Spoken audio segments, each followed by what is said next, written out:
नमस्कार विद्यार्थियों, Rishikul online school में आप सभी का स्वागत है। बच्चों, आज हम अपनी हिंदी कक्षा में वाक कविता के भावार्थ पर चर्चा करेंगे। तो हमारा जो पहला स्टेंजा है, रस्सी कच्चे धागे की खींच रही मैं नाव, जाने कब सुन मेरी पुकार, करें देव भव सागर पार। पानी टपके कच्चे सकोरे, व्यर्थ प्रयास हो रहे मेरे, जी में उठती रह रहे हुक, घर जाने की चाह है घेरे। तो बच्चों, प्रस्तुत कविता में परमात्मा की प्राप्ति के लिए सांसारिक प्रयासों को व्यर्थ बताया गया है।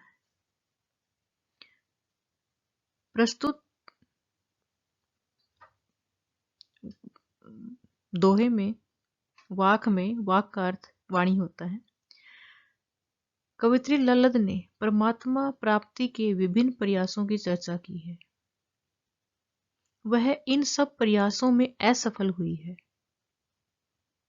कवित्री अपने जीवन नैया को कच्चे धागे से बनी रस्सी से खींचने का प्रयास कर रही है और उसके मन में एक वहम है कि पता नहीं ईश्वर कब उनकी पुकार को सुनेंगे और उन्हें भवसागर से पार उतारेंगे। अर्थात कवित्री भवसागर से, इस संसार से मुक्ति पाना चाहती है और वह परमात्मा की सहायता से इस भवसागर से पार उतरना चाहती है। उसके लिए तरह तरह के प्रयास करती है, लेकिन उसके वे सारे जो प्रयास हैं ठीक उसी तरह व्यर्थ हो रहे हैं जिस प्रकार कच्चे मिट्टी के बने सकोरे से पानी बूंद बूंद करके टपक जाता है, उसमें पानी नहीं रुकता। तो उसी प्रकार कवित्री जितने भी प्रयास करती है वो सारे प्रयास एक एक करके व्यर्थ हो जाते हैं। कवित्री इस सांसारिक मोह माया के जाल में फंसी हुई है। उनके प्रयास स्वाभाविक रूप से कमजोर हैं। वह क्षणभंगुर, बहुत थोड़े समय में ईश्वर को प्राप्त करना चाहती है,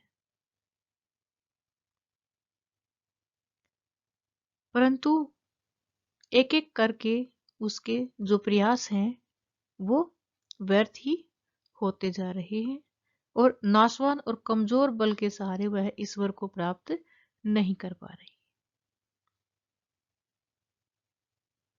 कवित्री सांसारिक भव बाधाओं से छुटकारा पाकर ईश्वर में लीन होना चाहती है, लेकिन उसके मन में एक टीस तो है परमात्मा को प्राप्त करने की, परंतु अब इस कार्य के लिए काफी देर हो चुकी है, काफी समय बीत चुका है, अब यह संभव नजर नहीं आ रहा। तो इस प्रकार से अब देखते हैं नेक्स्ट जो स्टैंजा है, खा खाकर कुछ पाएगा नहीं, न खाकर बनेगा अहंकारी, सम खा तभी होगा संभावी, खुलेगी सांकल बंद द्वार की।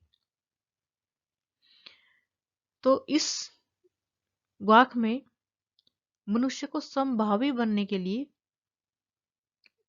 समझाया गया है, उसको सलाह दी गई है कि वह समभावी रहे, समानता का भाव रखे, तभी वह अपने लक्ष्य को पा सकता है।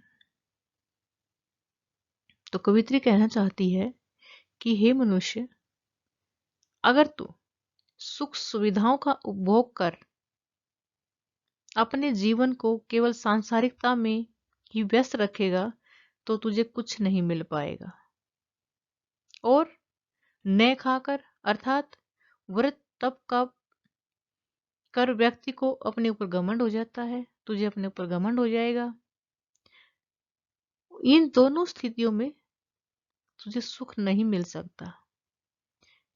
यदि किसी व्यक्ति को सुख अर्थात परमात्मा का में लीन होना चाहता है तो उसके लिए समभावी होना अर्थात अपनी इंद्रियों पर नियंत्रण रखने की कोशिश करनी होगी, अपने मन को अपने वश में रखना होगा, समभावी बनना होगा, अर्थात न तो ज्यादा सांसारिक मोह माया में व्यस्त रहना होगा और न ही हठ योग के सहारे परमात्मा प्राप्ति में लग जाना होगा, बल्कि इन दोनों के बीच का रास्ता अपनाना होगा, जिससे कि इस जो बाधाएं हैं, रास्ते में आने वाली रुकावटें हैं, वो दूर हो जाएंगी और जो रास्ता है वह साफ हो जाएगा, परमात्मा प्राप्ति हो जाएगी।